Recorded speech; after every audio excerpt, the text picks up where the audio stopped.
Good morning, Mark. Great to have you with us. Good morning, Peter. It's fantastic to be here.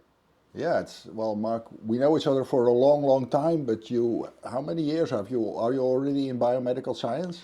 In biomedical science, I've been on the faculty of Harvard and then University of California, and then now at Stanford for the last 10 years. So all told, about 30 plus years. And how long already working on our disease?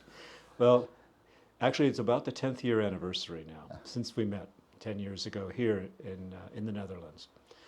We've been working on other inherited myopathies and developing technology to look for therapeutic targets for these diseases using stem cell technology.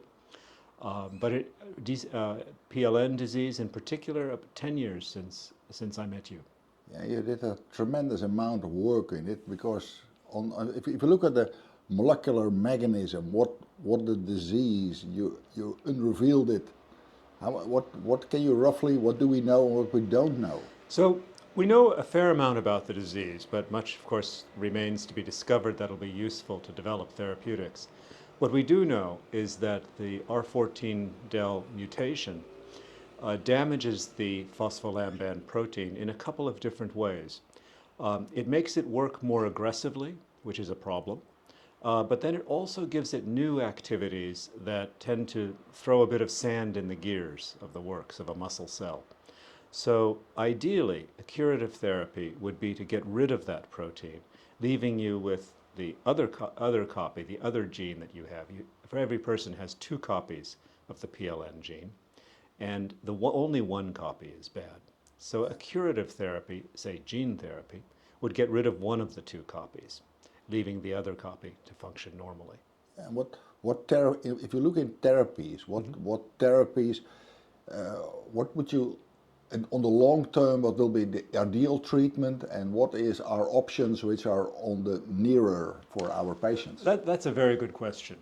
If you put them in a spectrum, you can think about curative therapies. That would be to go in and rewrite the genetic code that would change the mutation back from being something that's detrimental to turning it back into the normal genetic code. Basically, just like you take an eraser and a pencil and you would rewrite the DNA.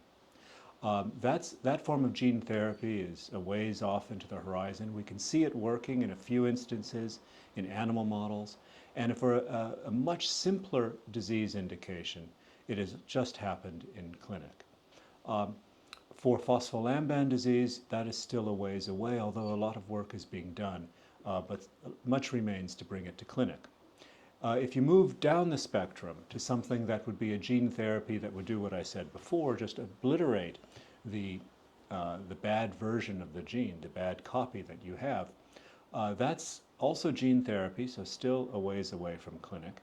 A number of technical hurdles need to be overcome in terms of how to deliver the molecules to the cell that will actually go about ablating or destroying the bad version of the protein or gene.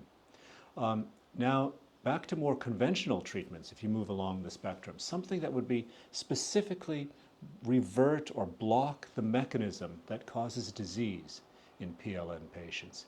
Here's where some drugs might work. And at the easiest level would be to, if we were so fortunate as to identify existing drugs that might be useful specifically to target the mechanism of the phospholamban dilated myopathy. And we have made some progress together with the PLN Foundation in support of that kind of work. And there are a couple of drugs that at this point, with more work, could be tested in people to see if they would alleviate the symptoms of the disease and perhaps slow the progression of the disease. Then beyond that, we know enough about the mechanisms of the disease at this point to begin to design molecules that would go in and disrupt those basically detrimental functions of the phospholamban protein. So, because on drug repurposing, what you just explained, there's existing drugs, and you have done a tremendous lot in work to try and find which existing drugs, and you have figured out a couple because Yes. that could bring something for our patients. Can you guess any timeline?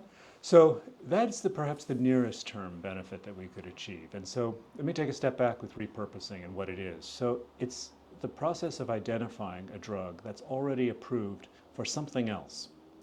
And then what you find is either the mechanism of how that drug how that drug is intended to work might work in your new disease, PLN disease, for instance, or perhaps there is an off-target effect of that existing drug, and that off-target second effect, while not therapeutic for the first indication, could be therapeutic for the new indication.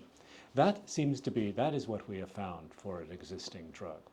And to bring that to clinic will require developing a new clinical trial to show that it indeed is safe in the patient population, and that that in the real world patient population you would see some clinical benefit. Yeah, because that's. But if you look, then we are discussing a couple of years or something, timelines like that. It's a timeline of relatively few years. Yes, because once we know that there is a true benefit, once that's been established that there's a true benefit in patients from a clinical trial, an existing drug could be prescribed on an off-label basis. Yeah, and also in one of the other labs in Stanford, Ioannis Karakikis discovered an allele-specific RNA treatment, which is also yes, moving forward. Yes, yes. So that's a good example, because think about these couple of different possibilities. An existing drug is the fastest to clinic, but still takes a number of years, because you want to know that it works in the target patient population and that it's safe. Something that would take down or disrupt the function of the mutated allele, which is what you're referring to that Ioannis Karakikis, my colleague, developed. This needs to be turned from a research product, something that we know works in the test tube or in the petri dish, turn this into an actual drug. So that it goes through a long process where you take it into animals, demonstrate that it works, and that's the importance of having an animal model for the disease. And then, because it's too risky to try in people straight away, then to take it and make it into basically a drug that can be delivered safely and effectively across a patient population.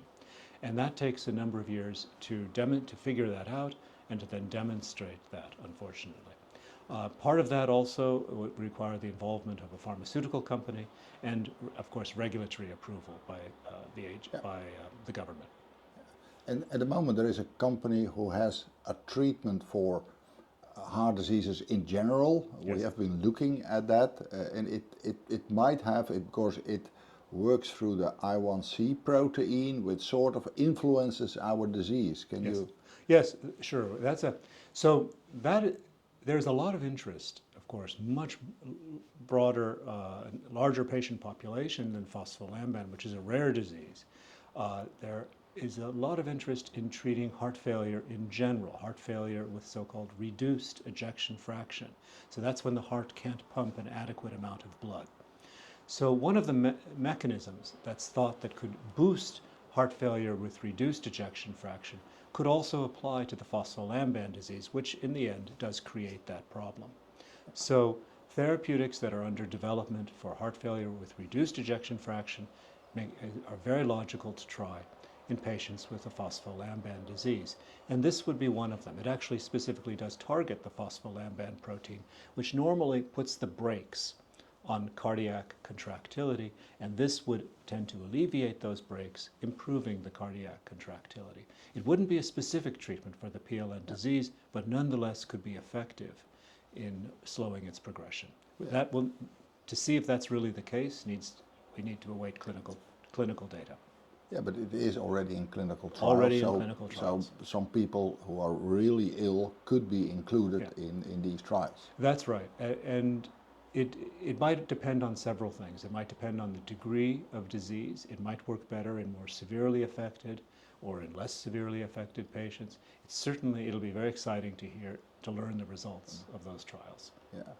So if you take it all together, there's really we do have some breakthroughs where we understand more and more of the disease, which gives us how to treated, so there is a lot of light in the tunnel for our I patients agree and with care. you. There's compared to the situation a decade ago, when we started with working with you and working with and you set up the Phospholamban Foundation, a lot of research has been done around the world by very capable groups.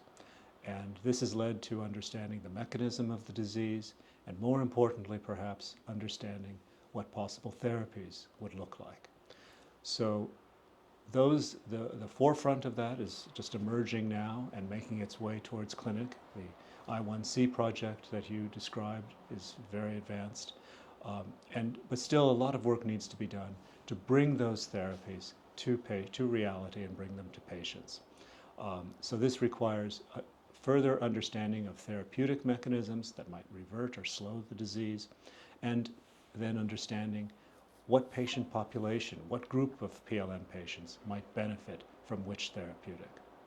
And one of our problems is that it is an orphan disease. There's not many people. For the industry, it's not a profitable disease, so it's a difficult one. So that's an interesting question, because while that's certainly true for PLN disease, as it's a rare disease. There are only a few thousand patients that we know of on the planet. There might be an order of magnitude more, as you know better than I do.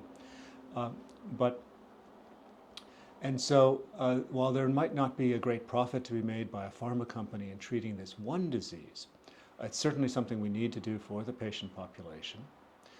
And at the same time, some of the problems inherent in this disease are shared among more prevalent diseases. And I should add that inherited myopathies, while individually are rare, as an aggregate, inherited causes of dilated cardiomyopathy can contribute to over half of DCM. So in aggregate, these types of diseases are really quite prevalent. Yeah.